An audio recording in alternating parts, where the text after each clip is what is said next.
Please, everyone, off your video, please. I can control it from there. Off your video.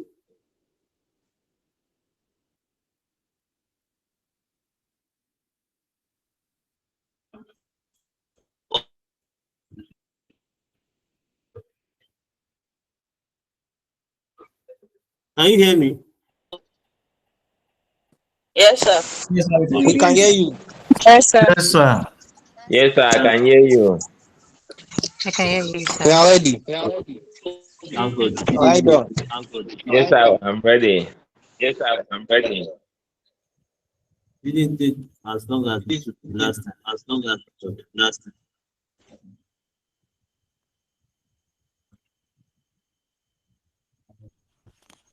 So we'll be starting. Right. Sorry, everybody mute your mic. Sorry. Sorry.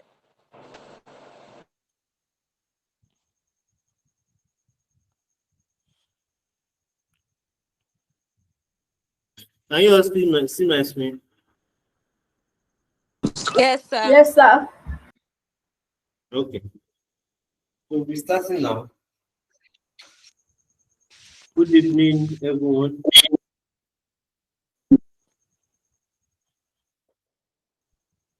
I hope we all got the material I sent earlier.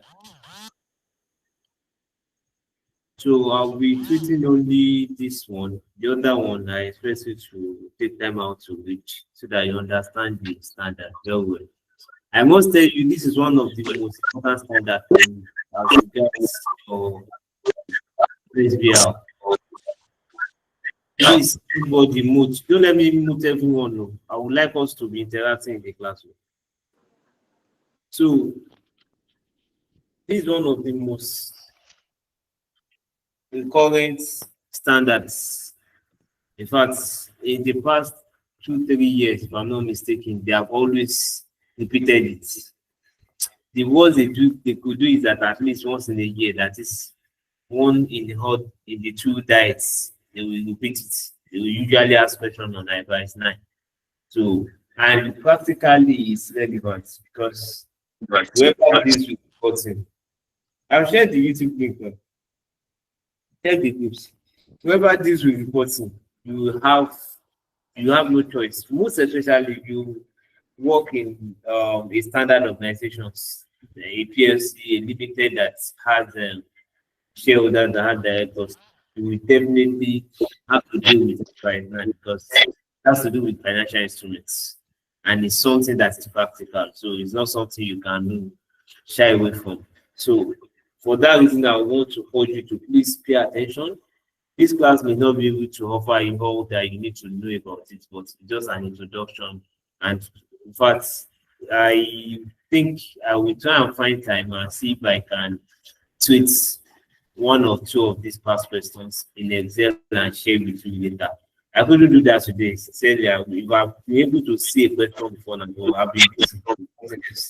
So I would have loved to walk through the questions together here, but I didn't have that to do that.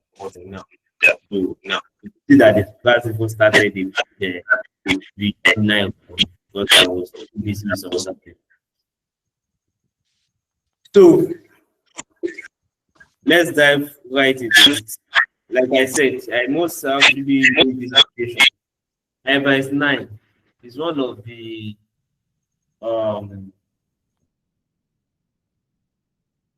challenging standards. Why? Because it's a bit, I don't want to use complex, but it's sort of, yes, but as much as possible, this discussion, I will try and break it down as much as I could for you. But like I told you, this is just an introduction. If you read that material, you can see it's very huge, 188 pages. Very much, but that's the full content of that standard. You really enjoy it if you have the time to read it. If you could not do that, you can ask ChatGPT to summarize it for you.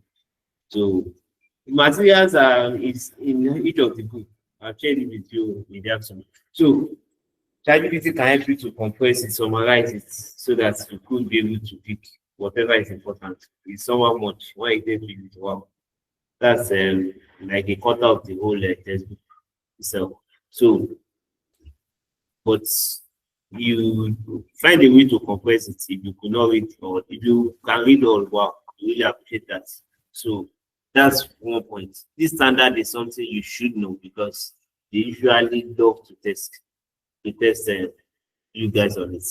Two is the fact that when it comes to standard, you should understand and appreciate the approach you have been taking. You, I believe the other tutors too, when they are taking standard, that's is even if the question does not tell you, tell us the definition, tell us the measurement criteria, tell us the recognition criteria. That was why I deliberately chose this question. So this is the way they want to see it. Even if they don't ask about it, just give them that. Let them know that, oh, if you understand this, that that's what they are most important. That is most important to them. Because many a time the calculation aspect that is, you can always get by on that. Between me and you, if you are on the field, you can always get by. So can you hear me now, Said Mohammed? Hope it's better now. Yeah, yeah, clearly. Maybe you can log. If you log out, yeah, you can join the YouTube. I'll send the YouTube link to all the groups. You can join the YouTube. So let's start so that we can actually. We have just 8 pages, but in those 8 pages, I will try and be explanatory. I will try and take time to break everything down so that you understand. Once you understand, there is unfortunately I couldn't get my hand around one or two questions in the first question to practicalize what you are learning. But notwithstanding, you really appreciate it. So let's start. Okay. So we'll be talking about recognition, measurement of financial assets, measurement of financial liabilities, the recognition, the classification, impairment. So this, I'll see if I can get the other part, the part 2 of this article too. Even if after the lecture tonight, if I can share it with you, so that you get the full gist. I did not even notice it just part 1, so I would have loved to bring it along. So we could have it. Let me see if I can see, as we are dealing with this one. If I can get it, I'll share with you. So recognition of financial assets and liabilities. According to IFRS 9, financial instruments, a company recognizes a financial asset or a financial liability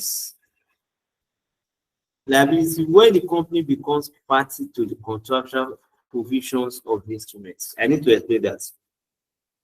So what gives rise to company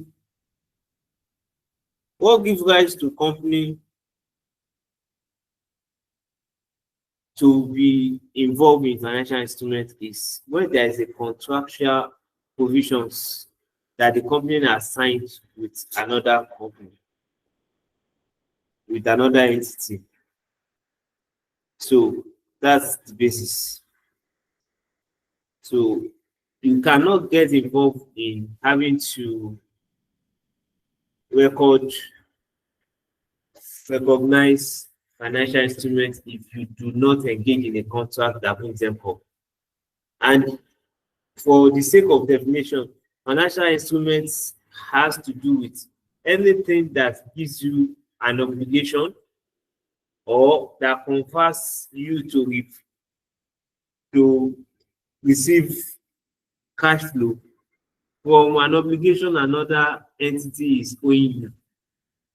That's to limit it to only assets and liabilities, but it also involves equities as well. So that's why I would love to get this.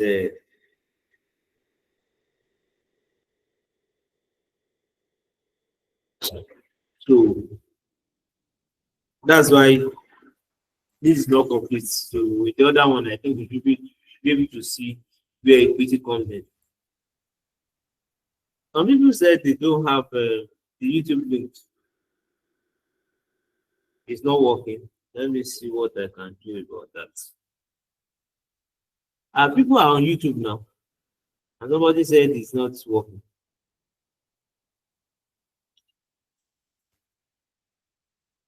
Let me just confirm that. Oh, they don't have YouTube link. What happened?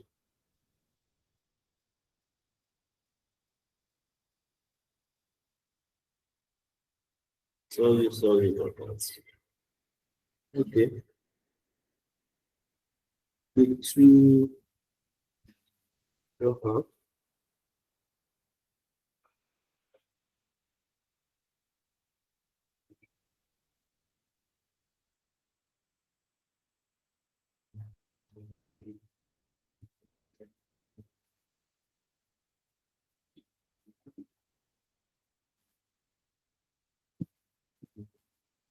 Okay.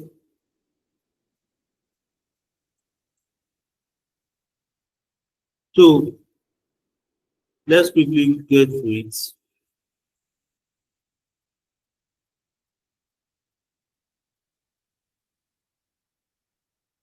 Yes, I was trying to explain that a company recognizes a financial asset or a financial liability when the company becomes party to the contractual provisions of the instrument. That is, they sign the contracts that put them in a position that either owes or owes, either owns, OWN, or owes, OWE. So whichever way it happens, so if you happen to get involved in a contract that makes you to own or owes, so you actually definitely automatically a party to financial instruments. So that's one thing. For instance, if a company receives a firm order for goods from a customer, it should delay recognition of the trade receivable until at least one of the parties has performed under the agreement. You remember your IFRS 15, right? That part of the 5 processes that must be complete before you recognize revenue. One of which is that, okay, the obligation has been performed by your own company, by your own entity. Then you can then recognize revenue, even if cash has not been received. So this is what this is referring to here too. So you cannot go ahead and just recognize that, yes, the other company has actually been involved with you contractually until you have been able to deliver the goods or whatever transactions that binds you. You have been able to deliver to that party.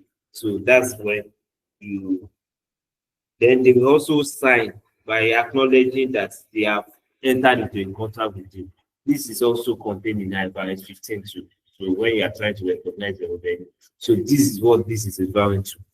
I hope you are getting it. Like I said, as much as we have just said this, I'll try to break it down. Are you with me? Yes, sir. sir. Yes, sir. I want to be clear Yes, because sir. don't just this trouble. Okay, so this will normally be when the goods are shipped or delivered. You understand now? So in contrast, however, a forward contract or option is recognized on the commitment date if it falls within the scope of IFRS 9. So that's another element. So that does not any obligation to be performed. Rather, once you sign that contract for option or forward contract, then it becomes effective immediately. So, except for trade receivables, a company measures the financial asset or financial liability on initial recognition at its fair value, meaning that everything that has to do with asset or liability under financial instruments is measured at fair value. But when it is trade receivable, it's not practical. It doesn't make sense that you fair value your trade receivable. It doesn't make any sense at all. So you rather put whatever the amount due on the invoice to your customer, and that's what you will recognize in your financial statements. So I hope we are still in line. Nothing is becoming ambiguous yet. Yes, please. Okay, so the treatment of transaction costs directly attributable to the acquisition of issue depends on the instrument measurement category. That means, is if you value through OCI, that is other comprehensive income, FVOCI. Is if you value through profit or loss, that is FVPTN, and PN, FVPTN. Yeah. If you value at amortized costs. So either of these three, those are the options we have to determine the value of our financial instruments. So, and the basis of that is practically demonstrated in this question. So I believe we should be able to flow since I've sent them forward earlier. So what's the measurement of financial assets? If it is financial assets, how do we measure it? A financial asset is measured at fair value through P or L. TPL. So the implication of this is that unless it is measured as amortized cost or at fair value through other comprehensive income. So the major way for you to measure assets, the most common way, let me put it that way, is you measure it through P or L. If it is financial asset, the best way, the most common way, the most rampant way to measure is through P or L. I will tell you the reason. Classification depends on both the company's business model for managing financial assets. That business model they will explain this, and the contractual cash flow characteristics of the financial assets. That will also be explained soon. So, question one, in accordance with IFRS 9, what is meant by a company's business model? We now explain this here. According to IFRS 9, a company's business model refers to how an entity manages its financial assets in order to generate cash flow. Not only financial assets, financial instruments. That's the best way to put it. Yes, not only financial assets. That's what business model is all about. Those business models are the fair value through CI, through other comprehensive income, fair value through P&L, fair value through amortized costs. So that's what business model is all about. So it's not restricted to only financial assets, and you see that as we move on. It determines whether cash flows will result from collecting contractual cash flows, selling financial assets, or puts. That means if it is that we receive contractual cash flows, that is over time, that means there is a regular way for you to receive money because you have that in your custody as your assets. For instance, if you buy shares in a company, if you trade in the stock market, you are entitled to be receiving dividends every year, insofar they make profits and they declare dividend. So you are entitled to it. So that receipt that you're having is contractual cash flow. In the contract that is stated that you will have that amount, not amount rather, you have a particular percentage in relation to their profit every year. Sometimes it may not be up to a year. If you deal with government bonds or treasury bills, it's not up to a year. Some is 3 months, some is 6 months, some is quarterly, and what happens like that. So it depends on that contractual cash flow. Contractual there means that what is signed in the agreement between the two parties. So cash flow is, they may use cash flow, meaning that it's not once, it's something that occurs on a regular basis. So I hope we are on the same page, and your understanding is that we are moving on, because IFRS 9 could be complicated. I need to tell you that part. The first time I wanted to say I should try it, that should be 2020. 2023. That is, yes, I think November 2023. I deliberately went for a lecture on it. The man knows it very well because the man is even part of the INP. those that set the standard globally. In the Nigerian, we work with EY. It's one of their partners there. At some point, I just left off because the man was very good, but with this standard. So I want to try and see if I can make it less complicated. So just let's follow suit. So it determines whether cash flows will be done for collecting contractual cash flows, selling financial assets or goods, and entity's business model is a matter of facts. So I've just told you what the business model is all about. We can move on, right? A financial asset is measured at amortized cost if any of the four. One, the financial asset is held within a business model whose objective is to hold financial assets in order to collect contractual cash flows. A good instance is what? Your treasury bills. Your treasury bills or government bonds. So that's a very good example of what you measure and amortize costs. So, and not only that, though, if it is held in order that you have regular cash flows for it, that qualifies it to be measured as amortized cost. Secondly, the contractual terms of the financial asset give rise on specified date to cash flows that are solely payments of principal and interest on the principal amount outstanding. That is, there will be a date that it will mature. Unlike your share, your stock. Your stock does not have a definite date of expiration. Rather, you can decide to sell it. Deciding to sell it is another way to look at how you measure it. So, but for amortized costs, it should be that you have regular income, regular receipt of cash. From it's you having it, and at the end of the day, you can have access to getting your principal back and the interest. I don't like using interest actually, but I don't have a choice. That's what IFRS is all about. So,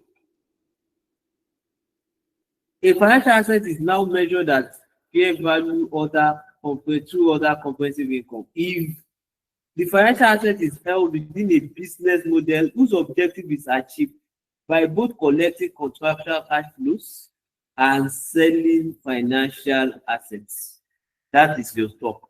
A very good instance is your stock. Take it or leave it. It's your stock. Because it's normal that you receive your dividends. So, and not only that, at the end of the day, you still have the right, you have the ability to sell it. Yes, you have the right. So within the time you have not sold it, you have the right to be receiving contractual cash flow regularly. And also, the contractual terms of the financial assets give rise on specific day of cash flow that are solely payment of principal interest on the principal amount outstanding. So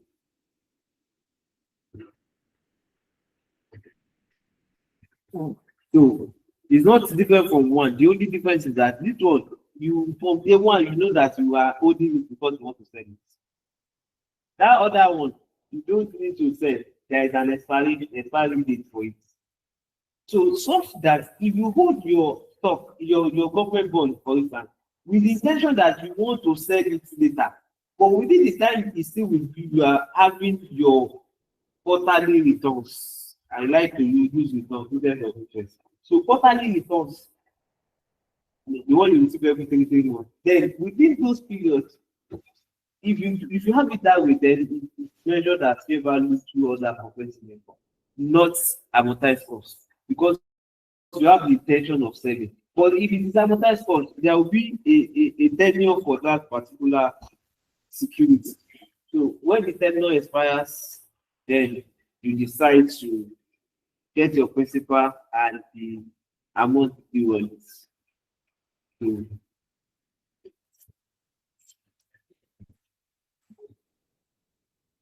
A company can make an irrevocable election as initial recognition for investment in equity instruments to be measured as fair value through other purposive income if they are not held for trading.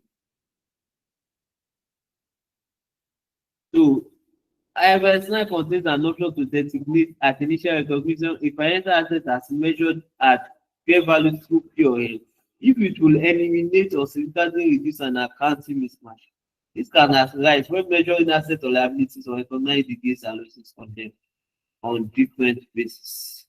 So, those are the ways to measure your financial assets. It could happen in any of the three, but it's mostly common to be measured at amortized costs because I just give you an example. If it is stock, then it's rather better measured at fair value through OCI. So if it is not measured as fair value to OCI or amortized cost, then automatically it's being measured as fair value to POS. So on question 2 now. On Wednesday 20X7, the cycle loaned 9 million to a subsidiary. Note to a subsidiary. There was no loan agreement or repayment date or interest charged. However, there was an expectation that the amount will be repaid on demand. This type of event has previously occurred, and the loan repaid at 31st December 20X7. The subsidiary could not repay the loan, but it was probable that repayment will occur by February 20X8. Does intercompany loan meet the conditions in IFRS 9 to be measured as amortized costs? Now, before we move further, do you understand why we have to consider it as being measured as amortized costs? Can somebody explain?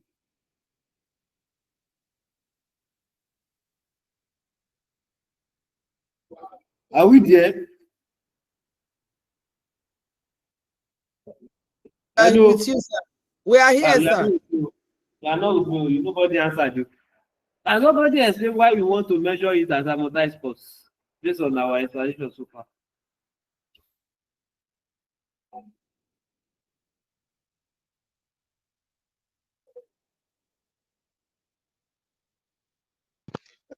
I think because they will pay interest and also pay the original principal maybe when the time is due.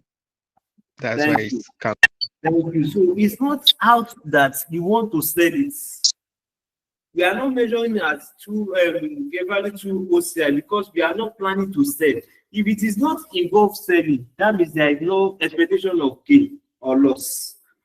That's what you should get clearly here. Amortized cost is that it is already a fixed interest will be received and the principal will be recouped. Received it too. Don't let me use big English so that people will not get confused. Received. The principal and the interest will be received at a particular date. That's what amortized cost is all about. At the designated date, you get both principal and the reward or the interest. I hate using that word, but I don't have a choice. So that's the basis. So you should get it right. So for them considering it whether it's amortized cost, I don't know whether somebody has understood it now.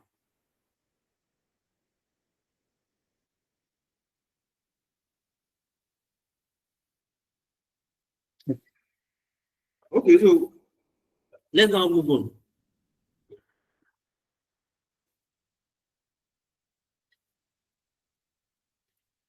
So the explanation on it now. To classify a financial asset at amortized cost, IFRS 9 states that its contractual terms must give rise to cash flows on specified dates that are solely payment of principal and interest on the principal amount outstanding. Does this align with what I've explained? Yes. Yes, sir. Yes, it does. So these cash flows must be consistent. Only one person is answering me all this while. Others, how far? So we are here. We are here, sir. We are with you, sir. I don't really understand. Nobody say I don't even understand. Oh yeah. Somebody I don't understand. Where did you become confused? Where did you become confused? Which parts? Yes, I don't understand this standard. Wait now. Standard is complicated from the beginning, I think. It doesn't like Yeah? that. That's not a good They one. just Yes, as sir. if they From the speak in beginning, it's another language. We complicated. don't We don't understand. even understand. Right.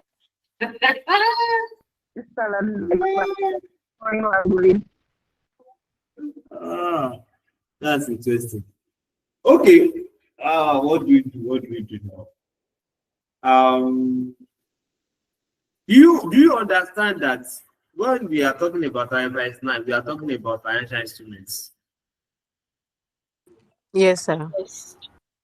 And what did I describe financial instrument as? What did I describe it as? How did I define it?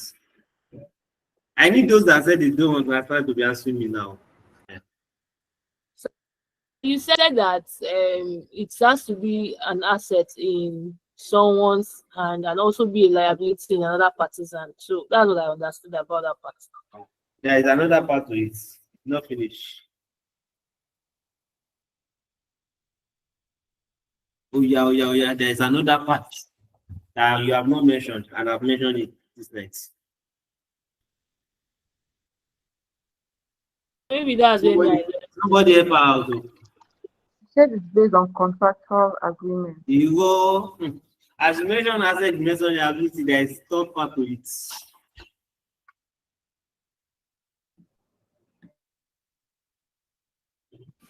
Somebody should help out.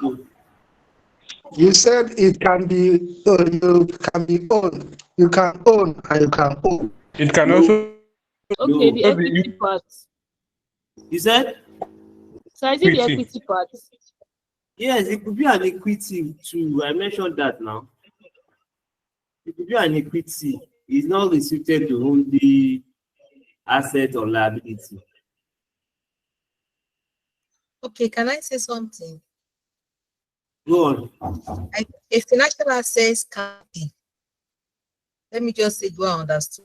Any assets, it can be cash, it can be an instrument of other entity.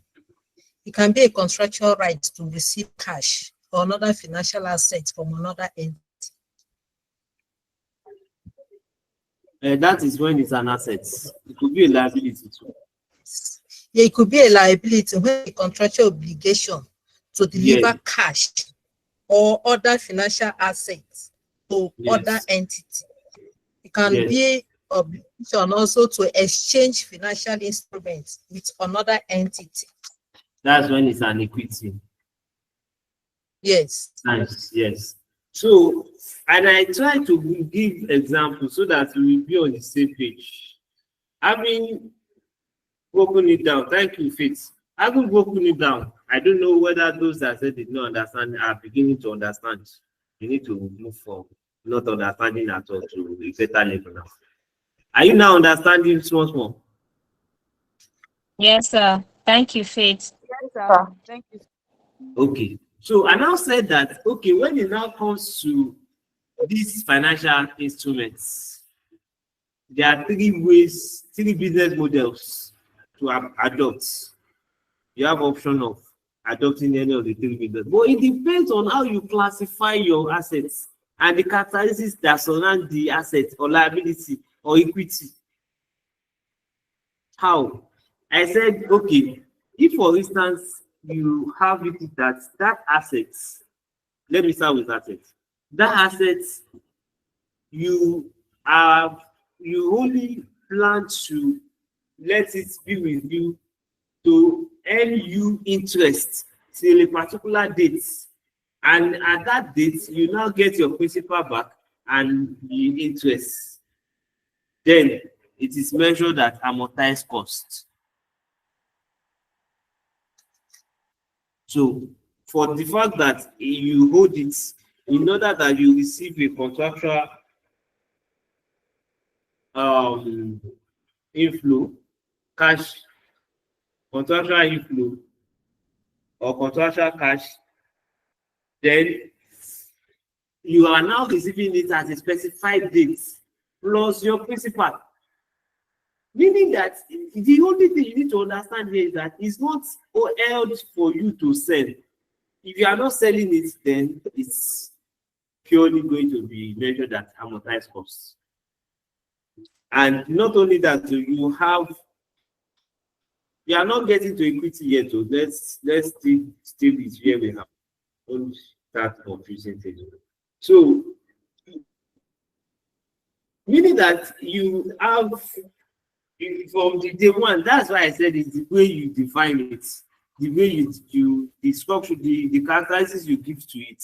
So if it is designed that, okay, you are not going to sell, you are not going to make money, not just selling, let me put it straight. You are not planning to make money, like you want to make profits. There is a difference between you collecting interest and also making profit out of it. That profit may be a loss, so it depends on the time you take it to the market and what the value is, the fair value of it as at that time against when you buy it. So that's another thing entirely. But what we want to consider is that, are you planning to sell? If you are planning to sell, then it's no more going to be measured as amortized costs. It's either going to be measured as other comprehensive income or through P&L. I don't know whether this is explanatory enough.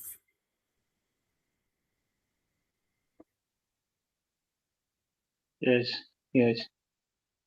Those that said did not understand before, I need them to respond.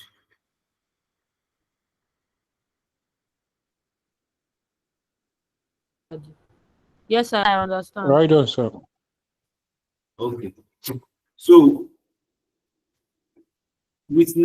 by now, if you have a question in the exam that you need to now identify whether it is amortized or not, first understand amortized cost. That one is very clear. I'm moving on to fair value through other comprehensive income now. Now, when it is fair value through other comprehensive income, the first thing you need to look out for is that it is usually held for you to sell. Because you are looking, other comprehensive income, that means you are making money out of it. Then, not only just making money here, you are looking out for whether it's going to earn you profits or loss. It could be loss. I can bear witness to that because I handled the financial reporting of my company. So we do report fair value gain or loss. We do report it. It still happened last year, report it happened this year too. It's a normal thing. And it depends on, okay, when we now decide to sell that particular asset, do we make profit, do we make loss? So that's we base it on whether you are selling it or not. So if it is going to be sold, then you need to consider it to be measured through other comprehensive income. When it is now not measured through OCI or amortized cost, then it's measured as pure head. And that's part of what has been explained here as well.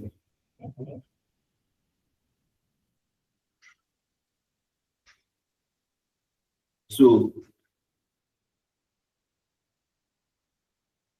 we now have a question that says that on 1 June 2007, the Synco loaned 9 million to a subsidiary. There was no loan agreement or repayment date or interest charge. However, there was an expectation that the amount would be repaid on demand. This type of event has previously occurred, and the loan repaid at 31 December 2007, the subsidiary could not repay the loan, but it was probable that the payment would occur by February 2028. What they want to even know here is that, okay, this case now, is it proper? Is it appropriate that, yes, does it really meet the condition in IFRS 9 to be measured at amortized costs? So this is the explanation. So I really want to get the background before I delve into the explanation. I hope everybody is on the same page with us. Yes, sir. Yes, sir. Yes, I'm sir. good. Yes, sir. Yes, sir. I'm good. Better.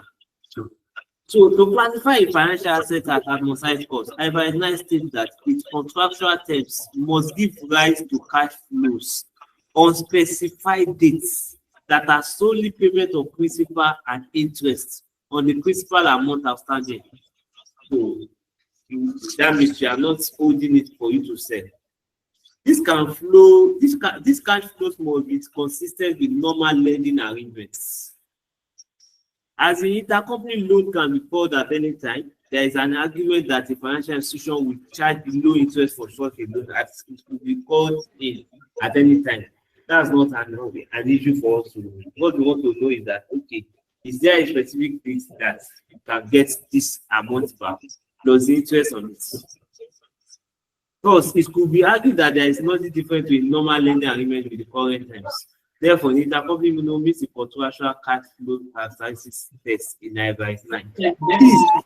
Please, let me say money like you want to make profit. Who is talking though? Is person talking to us?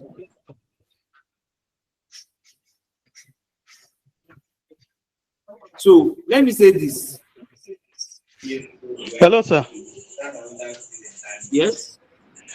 Sorry, sir. I want to paint a scenario to understand if, to be able to get what you are saying. You know, for example, now for government bonds, there are some people that buy those bonds, and when they buy from primary market, some decide to wait till the maturity date to get their interest and their principal back. So I think, is it this one that we can say is at amortized cost? And there's another set of people. That one, you have gotten it rightly. That's what we are trying to explain. You get Okay. it right. Because there is another set of people that when they buy the bond, they will sell it on secondary market to make profit, or in the process they might either make profit or make loss. So I don't know if, you are right. Yes. Okay. Yes. So if they now have option of either selling or holding, in order to they usually, this is if you want to, if it is not the one you just described, the second one is through OCI, but it could now turn to profit or loss if there is an option for the one that it could be sold to make profit, and there is usually cash flow being received too on regular basis. It's a different one from you get the old money at the end of the maturity date. This one, there is a regular inflow. Okay. There is a regular inflow on it. So, and on that basis, you still have the option whether to sell or not. So if it is that, then it will be measured at through POM. But the first two is the one you should focus on, because once you understand the first two, if it is now not measured through amortized or OCI, then automatically it's pure head. All right. Thank you. So therefore, the intercompany loan meets the contractual cash flow characteristics. Okay, to be measured at amortized cost, the instrument must be held within a business model that has the objective to hold financial assets to collect contractual cash flows. The loan is not held to sell, you can see. Therefore, the intercompany loan meets both the IFRS 9 test to be measured at amortized cost. So I want to believe with this analysis, we should be able to understand financial assets and how to measure them. Now we are moving to financial liabilities. This question, I must tell you, is from it's not a question per se, but it's in another illustration from ACCA. So those that said question for them, is one of them is one that drafted this. So it's more explanatory. You can see they like to be more illustrative. Let me put it that way. So if it is our own way of treating this standard now, you just be hearing. That's that one that I share with you. our home. So just be saying what is English all about. But they love to put it in perspective and then let you see the practicality of what they are talking about. So measurement of financial liabilities. Measurement of financial liabilities is easier than financial assets. Yes. Listen to this one and underline it in your own material. Almost all financial liabilities are measured at amortized costs, meaning that an interest expense is reported in the financial category of the statement of profit or loss based on the effective rate of interest. Financial liabilities held for trading, including derivative liabilities, are measured at fair value through P/L, not through OCIO. The difference is that, okay, if it is liability, don't even talk about OCI. It is either amortized or to P/L. It will only be to P/L if it is held for trading, which we have talked about the other time. For assets, it will be through other comprehensive income, mostly. So for liability, consider amortized cost first. Then, if it is now held for trading, then you consider it as being held for to or P/L. Do you understand before I move away from this one? Yes, sir, I understand. Okay. I don't think we have any dissecting for it here. Okay. Thank you. So as with financial assets, a company can designate at initial recognition a financial liability to be measured at fair value through P/L. You can see if it will eliminate or significantly reduce an accounting mismatch, because the reason why this is very important and you should understand this is the fact that you need to come up with your business model before you recognize that liability or assets. It's very important because there is what we call consistency in financial reporting according to the financial concept. In fact, there are three fundamentals of financial reporting, or what do we call it? So, or accounting. One of which is consistency.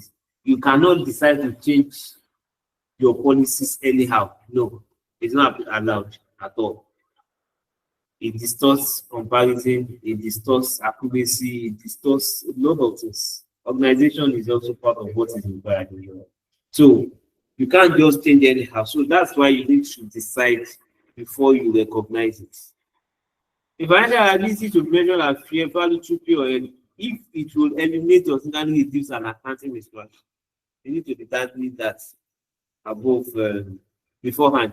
Where a company has a financial liability that is measured as fair value through P/L, the fair value of the liability can depend on the credit worthiness of the company. This one, I need us to take it slow to understand. They now painted a scenario. As a result, where the credit worthiness of the company deteriorates, the fair value of the liability will typically reduce, resulting in a fair value gain. Let me explain. You are owing somebody $500,000 or naira. Let me not disturb us. 500,000 naira. And you have to pay back with the capital and interest at a specified date.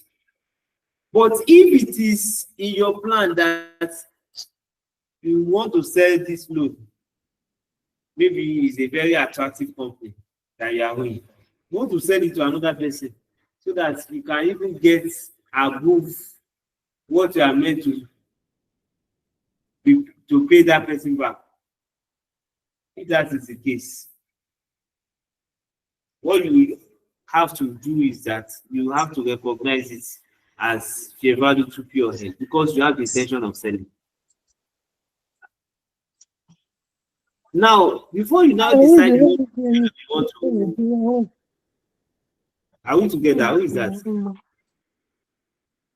Who's your mic? So before you now decide that okay, you want to sell, you want to make profit and all that. Remember, it's a loan. So for people to buy it from you, it depends on the company that you are owning.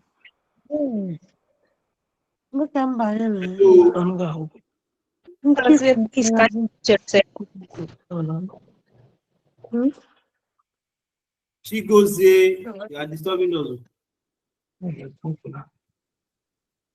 Inactive. So you need to consider the company that you actually want to sell it to, rather, not the company that you are with. Company you want to sell it to. If the company is a fair credit worthy company, then you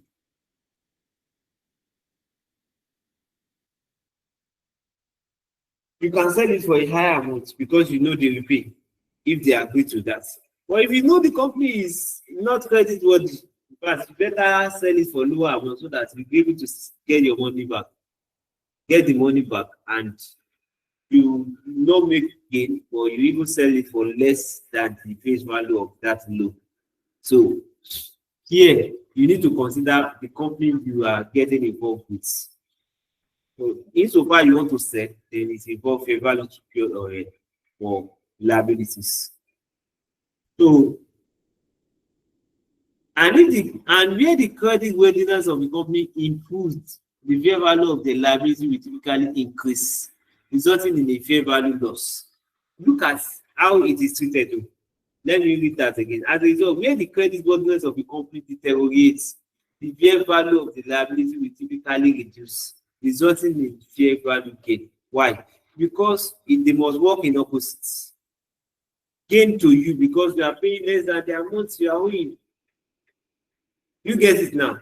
Because your liabilities has reduced, automatically you have a gain. That's what that is all about. And if your liability increases, that means you have a loss. So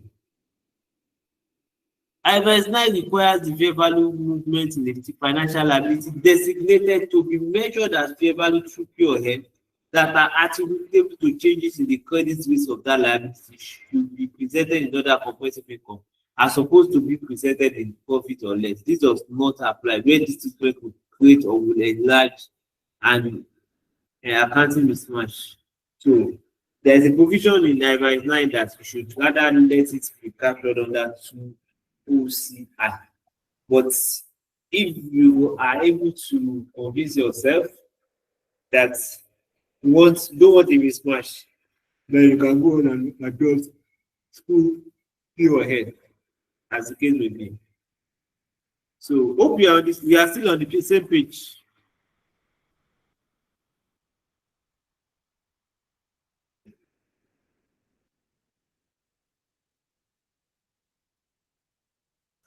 We are following you, sir. Sorry, sir. Can you come again, briefly? See this one that I just mentioned, the issue of liability. Yes, sir. Okay, I mentioned that when it comes to liability, most liability are meant to be measured at amortized cost, just like we have for assets too. Because you are only looking up to paying back the amount owed plus the interest at the specified dates. And I've said that this will change if you have the plan to sell that particular liability. Then it will be measured at fair value through P or N.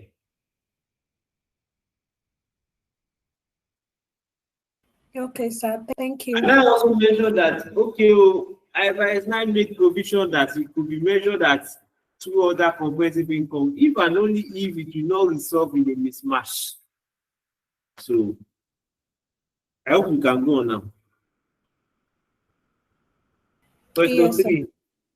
A SATCO has applied the fair value option in IFRS 9 in order that the recognition of gains and losses on the investment properties and the related financial liability would be consistent, you can see.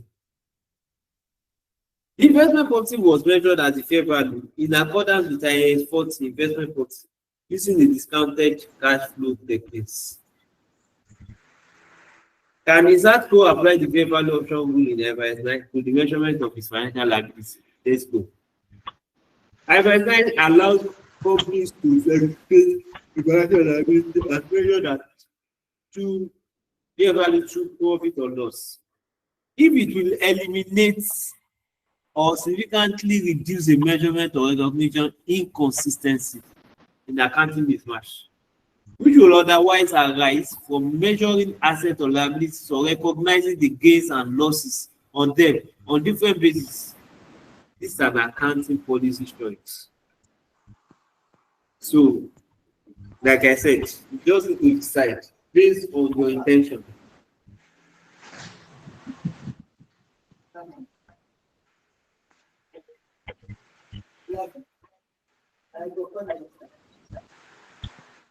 So based on your intention, that's what will guide you in determining whether you choose to fair value to pay or held or two other comprehensive income. But mostly, like I told you, once you are not measuring it at amortized cost for liability, the best next available option is fair value to pay or held most of the time.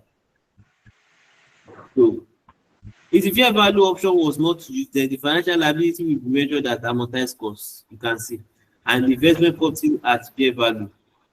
However, there is significant correlation between the measurement of the fair value of the investment property and the related financial liability, in that both elements will use current interest rates.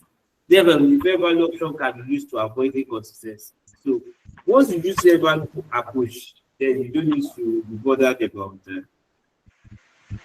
whether the interest rate you use is the correct one. Because what determines the fair value will have considered all those factors ordinarily. Are we clear? I'm moving on to something else, which is something you should pay attention to. So the recognition.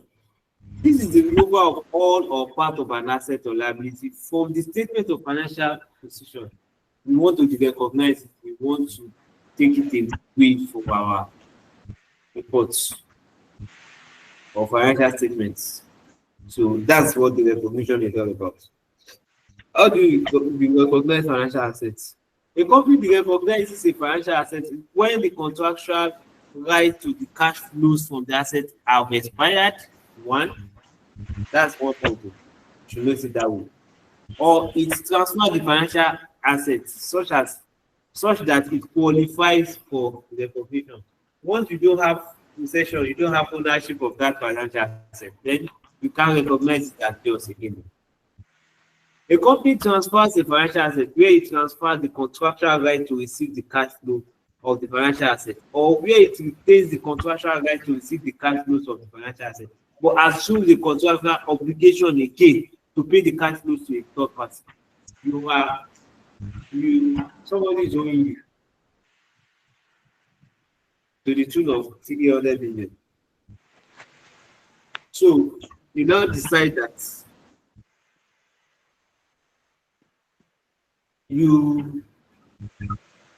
and that attracts interest. So you now decide that, okay, what I will do is I want to sell this. I don't want to have anything to do with this money again. Once you sell and you are the one that still collects it, that second part is the one that can be confusing. You are the one that still collects money from the person who you, but you have sold it. You have sold it. Then you have to remit it back to the owner, the person you are owing. But if you take yourself out of the picture too, like you recognize it, that's the best.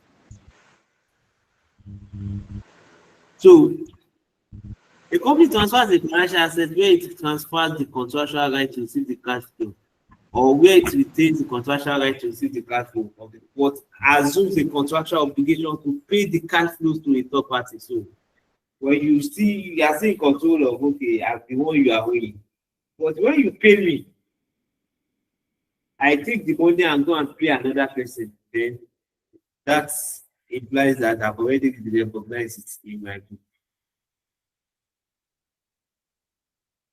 The company also evaluates the extent to which it retains the risk and reward of ownership of the financial assets. On the recognition of a financial asset, the difference between the carrying amount and the consideration received is recognized in the investing category of the statement of profit or loss. If the company neither transfers nor retains substantially all the risks and rewards of ownership of the transferred assets and retains control of the transfer assets, the company continues to recognize the transfer assets to the extent of its continuing involvement.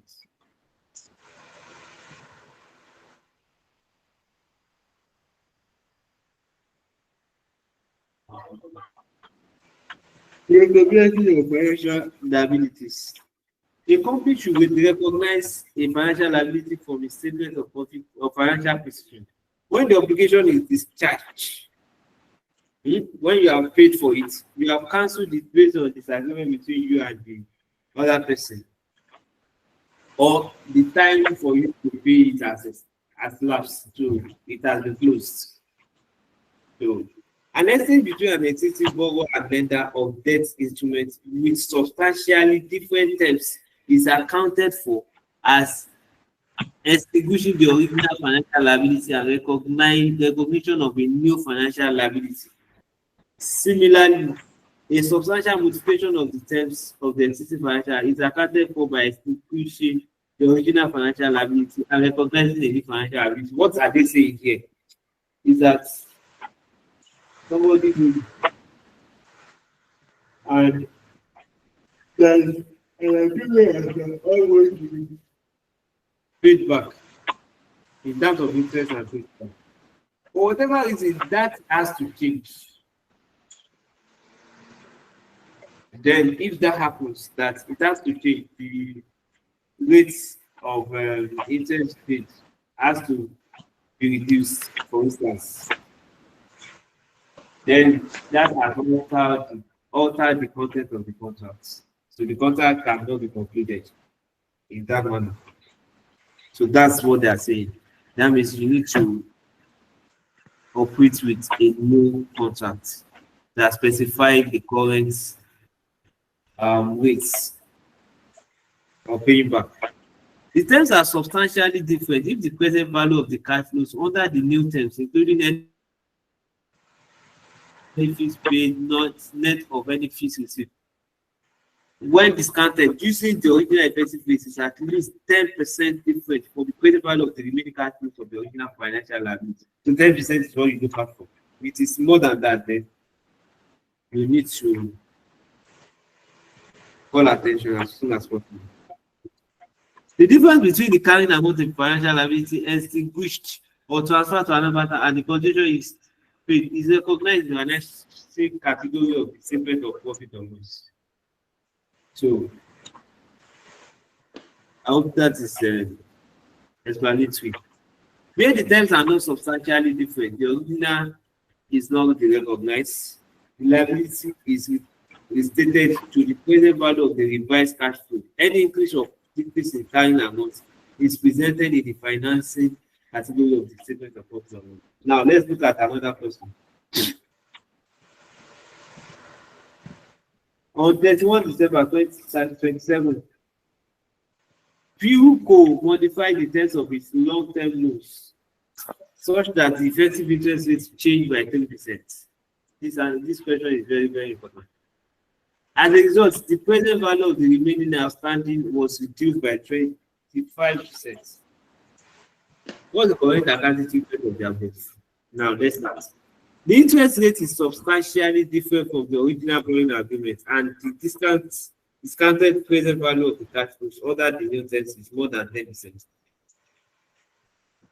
Different from the original financial loans. This means there has been a substantial modification of the terms of the existing financial liabilities. The original financial liabilities should be recognized and new financial liability recognized. So this is what we are talking about, as I have mentioned. The difference between the carrying amount of the original liabilities that were extinguished, that means it has become concluded. It has actually lapsed its period. And the fair value of the new liability should be shown in the financial category of statement of profit or loss. So it's just the same thing we are talking about. You will recognize the first one and recognize the new one based on the agreement.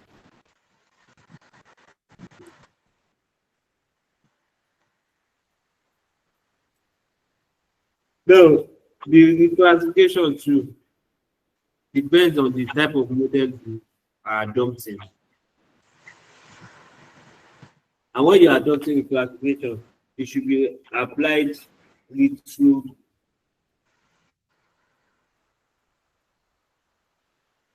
It should be applied prospectively, not regressively.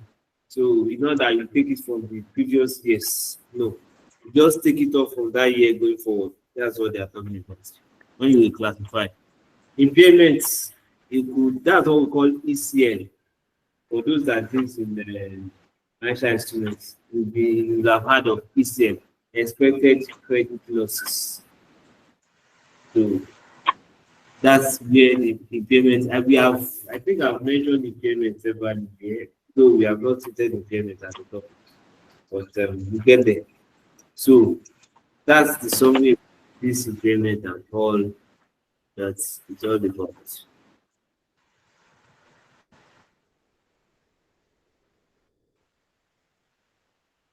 So at this point, I don't know. Let's see if we have questions. I will see what I can do with past questions and see if I can solve at least one or two and then I'll share with you guys.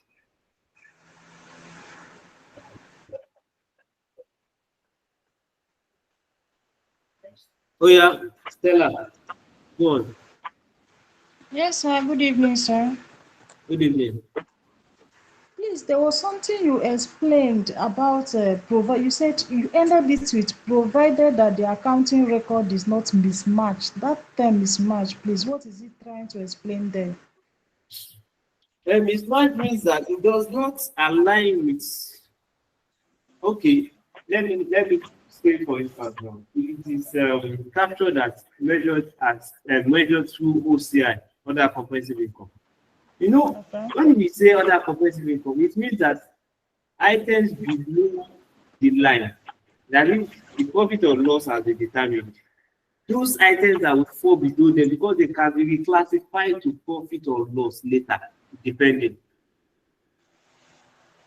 So if you did not do your analysis thoroughly and you go and classify it under OCI, whereas it's supposed to be profit or loss, that will be a problem. Because the conditions that made them to stay in that line, you did not fulfill it. So that's what mismatch is all about. And if you go and do it as amortized cost too, if the condition, the way we explain amortized cost, if that is not the basis of your own choosing it that way, you get it wrong. So that's what mismatch is talking about, partly. Okay. Another way you can have mismatch is that you ought to recognize the gain because you actually sell and you actually make gain. But you go and recognize that as your interest. They are two different things. They are both income, but the way you classify them, it has distorted it. There is a mismatch. So, thank you. Welcome. Any other one? No. Others, no question.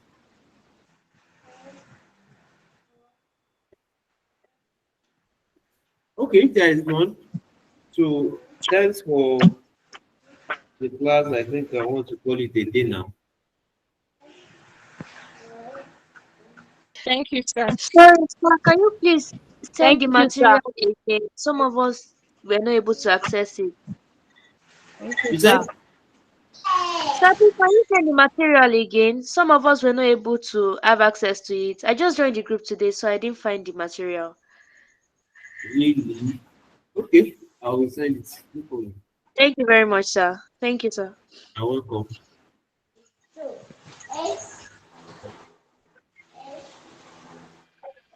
Thank you, sir. Good night, sir. Good night.